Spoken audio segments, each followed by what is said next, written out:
Hello guys, শুভ সকাল সবাইকে। তোমরা সবাই কেমন আছো? আশা করি সবাই ভালো আছো। আমিও খুব ভালো আছি। পূর্ণিমা ব্লগে সবাইকে অনেক অনেক ভালোবাসা। তো চলে এসেছি নতুন একটা ভিডিও নিয়ে। তো আজকে ভিডিওটা আমি ঠাকুরঘর থেকেই শুরু করলাম। সকাল সকাল দেখতেই পাচ্ছ পুজো হয়ে গেছে। আর এই সময়টায় কত সুন্দর সুন্দর ফুল ফোটে, ঠাকুরঘরটা খুব ভালোই লাগে। এবার পুজোটা হয়ে গেছে তো দেখতেই পারলে। আর বাইরে চলে এসে স্নান করে দেখো সবে জামা কাপড়টা মেলে পুজোটা করতে কতটা টাইম, তার মধ্যেই জামা কাপড় শুকিয়ে গেছে। তার মানে বুঝতে পারছো কতটা রোদের তাপ। আর আমাদের পুরুলিয়াতে রোদের তাপ মানে প্রচণ্ড, মানে বাইরে বেরোনোই যাচ্ছে না এত। দেখতেই পাচ্ছ গাছপালাগুলো কেমন ঝিমিয়ে গেছে। তো আমি জামা কাপড়গুলো আমার তুলে রেখে আমি নিচে চলে এসেছি তাড়াতাড়ি। এসে দেখি সবজি কাটা হয়ে গেছে, বাবা কেটে নিয়েছে। আর আমি ঝটাঝট তাড়াতাড়ি, গরমে আর বলো না, ভালো লাগছে না, এত গরম পড়েছে না আজকে।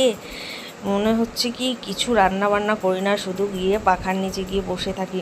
কিন্তু পেট তো আর সেটা মানবে না বলো, পেটে তো কিছু দিতে হবে, তার জন্য তো জোগাড় জান্তি করতেও হবে।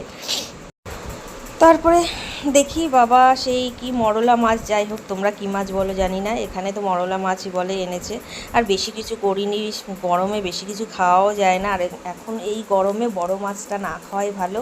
আর এই ছোট ছোট মাছই খাওয়া ভালো, খুব স্বাস্থ্যের পক্ষে খুবই ভালো এই ছোট মাছ খাওয়া। আর এটা হচ্ছে কি তোমরা বলো তো। এবার কি বলবো আর তোমাদেরকে বলো, গরমে মানে আমি হাঁপিয়ে গেছি। আমার অবস্থাটা থেকে বুঝতে পারছো, রান্নাঘরের মানে জানালা দিয়ে এত রোদের তাপ, তোমরা দেখতেই পাচ্ছ, আমাকে দেখতে পাচ্ছ না কিন্তু রোদের আলোর যে তাপটা সেটাই তোমাদের চোখে পড়ছে। মানে এতটা গরম পড়েছে, এতটা রোদ পড়েছে, আমার আর ভালো লাগছে না। মনে হচ্ছে কোমরে হাত দিয়ে আমি রান্না করছি, ভাবছে কত কি। কিন্তু কি বলো তো, কিন্তু ওই যে পেট তো মানবে না বললাম, খেতে তো হবেই কিছু। গরমে আমার সত্যি কথা বলতে মনে হচ্ছে আমি ঘরের মধ্যে দরজা জানলা বন্ধ করে পাখা চালিয়ে বসে থাকি, কিন্তু উপায় নেই, করতেই হবে। তারপরে বেশি কিছু আজকে করিনি, গরমে ভালো লাগছিল না। আর ওই যে মরলা মাছ এনেছে, ওটা দিয়ে মরলা মাছের ওই যে কি চচ্চড়ি না কি বলে, যাই হোক সর্ষে বাটা দিয়ে ওটাই করলাম হালকা করে। আর বাদ বাকি যা করেছি সব তোমাদের কাছে শেয়ার করছি। আর আমি ভাবলাম যাক, অনেক দিন কোনো ভিডিও দেওয়া হয়নি, আমার ফোনটা খারাপ ছিল। আমার আগের শর্ট ভিডিওটা তোমরা দেখেছো, ছেড়েছি কেন, কিসের জন্য ভিডিও দিতে পারিনি।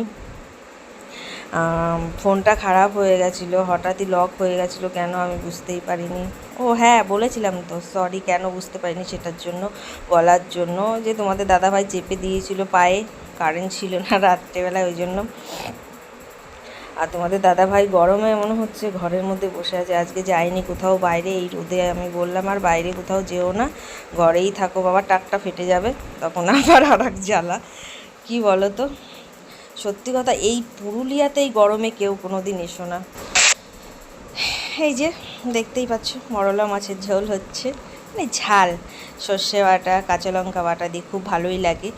আর বড় মাছ তো কেউ খেয়েই না, এই সব ছোটো মাছই খাবে, স্বাস্থ্যের পক্ষে ভালো। আর এই যে দেখতেই পাচ্ছ সজনে ডাঁটা, এখন গরমের সময় এটা তো কমন জিনিস, সজনে ডাঁটা করেছি পোস্ত দিয়ে। আর এটা হচ্ছে ঝিঙে আলু পোস্ত, আর এই যে মরলা মাছের ঝাল, আর ফুলকপি আলুর তরকারি, আর ডাল করেছিলাম। বাবা ডাল খেতে ভালোবাসে না, ডালটা অতটা খায় না, কারণ এত কিছু সবজি করেছি তো ওই জন্য ডালটা আর দিয়ে নিই, কারণ বাবা খেতে ভালোবাসে না ওই জন্য। আর উফ, দেখে তো আর ভালো লাগে। তারপরে কি করব, বাবাকে দিয়ে আমরাও ভাবলাম একটু খেয়ে নিই, খেয়ে পাখার নিচে বসি, বাবা ভালো লাগছে না।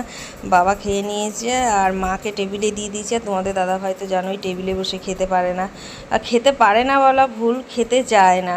আর ওই জন্য নিচে, আর আমারও নিচে বসে খেতে খুবই ভালো লাগে, আমার ডাইনিং টেবিলে বসে খেতে ভালো লাগে না। নিচে বসে খাওয়ার একটা মর্যাদাই আলাদা, বাঙালি বাঙালি ভাব, বাঙালি মেয়ে হয়ে নিচে বসে খাবো না সেটা বললে হয়? এখন দেখো বাবা গবর গবর খেয়েই যাচ্ছে। তারপরে খাওয়া দাওয়া করে আর বলো না, এত গরম পড়েছে না, আর ভালো লাগছে না, তাড়াতাড়ি চলে এসেছি উপরে। আর উপরের রুমটা এত গরম না, থাকাই যায় না। তারপরে এসে একটু এসি চালিয়ে নিয়েছে, জানলাটা দিয়ে দেখো কেমন রোদের তাপটা আসছে বাবা। যাই হোক, তারপরে একটু শুয়ে উঠে পড়লাম। গরমে কি আর ঘুম আসে বলো, যতই এসি চলুক না কেন, যতক্ষণ এসি চলে ততক্ষণ ঠান্ডা। কিন্তু সব সময় তো আর এসি চালিয়ে থাকা যাবে না, বিলটাও তো দেখতে হবে কতটা কি বিল আসে বাবা। বিল যখন আসে তখন মনে হয় না আর এসি চালাই। তারপরে দেখি বিকালে একটা পার্সেল এসছে, তো পার্সেলটা খুলেই দেখি কি কি এসছে এর ভিতরে। আর আমি দেখবো, তোমাদের দেখাবো না সেটা তো আর বললে হয় না বলো। চলো দেখা যাক, দেখি কি এসছে। আর বলো না, তোমার দাদাভাইকে ভিডিও করতে বলেছে, ওইটুকু ভিডিও করে ছেড়ে দিয়েছে, তবুও তোমাদের কাছে শেয়ার করলাম। আর গরমে আমার মুখটা দেখো। তারপরে ওই পার্সেলের ভিতরে ছিল হচ্ছে শ্যাম্পু, কন্ডিশনার আর হচ্ছে একটা অ্যালোভেরা জেল। দেখো মুখটার কি অবস্থা, বাবা রে! মানে গরমে আমার আর ভালো লাগছে না। আজকে আমি শেষ, পুরো মরে যাব আজকে আমি এই গরমে। আমি শুধু গাছপালার দিকে তাকাচ্ছি, দেখো এত জল দেওয়া হচ্ছে, এত জল দিয়েছে, গাছপালাগুলো কেমন ঝিমিয়ে গেছে রোদে। তাহলে গাছপালা ঝিমিয়ে গেছে, তাহলে মানুষ কি করবে বলো? আমার আর ভালো লাগছে না, সত্যি কথা বলতে মনে হচ্ছে আমি সারাদিন জলের মধ্যে ডুবে বসে থাকি। তারপর গাছগুলোকেও তো একটু দিতে হবে বলো জল। আমরা যেমন জল খাচ্ছি, ওদেরও তো একটু জলের প্রয়োজন হয়। যে তোমাদের দাদা ভাই, আর ও গাছপালা খুবই ভালোবাসে, দেখতে পাচ্ছ ওর প্রিয় গাছ হচ্ছে জবা ফুল। আমাদের বাড়ি বেশিরভাগ জবা ফুলের গাছই পাবে, এই দেখতেই পাচ্ছ জবা ফুলের টব এনে লাগিয়েছে। আর এই যে ঘর থেকে নিয়ে আসে। আসল কথা কি বলো তো, এত রোদে তো গাছগুলো বাইরে রাখি না, ভেতরে তুলে দিই রোদের মধ্যে। আমি দিই না, তোমাদের দাদা ভাই দেয়। এবার ওই যে সব বাইরে বের করে যে জল দিচ্ছে, দেখতেই পাচ্ছ। তো চলো বেশি বক বক করবো না, এই গরমে আমার আর ভালো লাগছে না। তো চলো, আমার এই ভিডিওটা আশা করি তোমাদের খুব ভালো লেগেছে। তো ভালো লাগলে একটা লাইক করো, কমেন্ট করো, আর চ্যানেলটিকে সাবস্ক্রাইব করো। আর নতুন যারা, তারা প্লিজ আমার চ্যানেলটিকে সাবস্ক্রাইব করো। তো আজকের মতো সবাইকে টাটা, সবাই ভালো থেকো, সুস্থ থেকো।